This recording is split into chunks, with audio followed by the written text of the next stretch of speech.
రాష్ట్ర విభజనతో ఆంధ్రప్రదేశ్ రాష్ట్రానికి ఎంతో అన్యాయం జరిగిందని, ఈ నష్టాన్ని ఇప్పట్లో తీర్చగలిగే వారు లేరని, హైదరాబాద్ లాంటి మహానగరాన్ని మరొకటి సృష్టించలేమని ఎంతో మంది ఆవేదన వ్యక్తం చేశారు.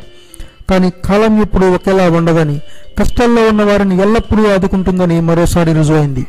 ఉమ్మడి రాష్ట్రంగా ఉన్నప్పుడు బయటపడని విషయం ఒకటి ఇప్పుడు దేవుడిచ్చిన వరంలా ఏపీలో బయటపడింది. ఏపీలోని కృష్ణా గోదావరి కేజీ బేసిన్లో సహజ వనరుల భారీ నిధి ఒకటి బయటపడింది. శాస్త్ర పరిభాషలో చెప్పాలంటే దీన్ని గ్యాస్ హైడ్రేట్స్ అంటారు. ఈజీగా అర్థమయ్యేలా చెప్పాలంటే గ్యాస్ నిక్షేపం అన్నమాట. ఈ నిక్షేపంలో దాదాపు 14 లక్షల కోట్ల ఘనటడుగుల గ్యాస్ ఉన్నట్లుగా తెలుస్తోంది. దీని విలువ బహిరంగ మార్కెట్లో 33 లక్షల కోట్లుగా అంచనా వేస్తున్నారు. భారత ప్రభుత్వ రంగ సంస్థ అయిన ONGCతో కలిపి అమెరికా జియాలజికల్ సర్వే ఈ అపార నిధిని కనుగొంది.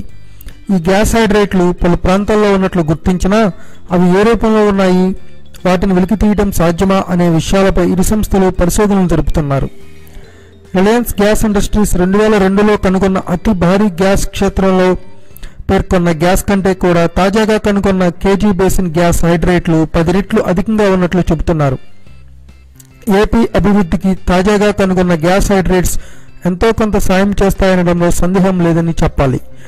ఈ విషయంపై ఆంధ్రప్రదేశ్ ముఖ్యమంత్రి నారా చంద్రబాబు నాయుడు కేబినెట్ మీటింగ్లో మాట్లాడుతూ కేజీ బేసిన్ నుంచి ఉత్పత్తి చేస్తున్న గ్యాస్ను మొట్టమొదట ఆంధ్రప్రదేశ్కు కేటాయించిన తర్వాతే ఇతర రాష్ట్రాలకు ఇవ్వాలని ముఖ్యమంత్రి స్పష్టం చేశారు. కాదు కూడదని బయటకు తరలిస్తే పైపుల నుంచి గ్యాస్ ఎలా వెళ్తుందో చూస్తామని చమత్కరించారు. Thanks for watching. Please subscribe our channel.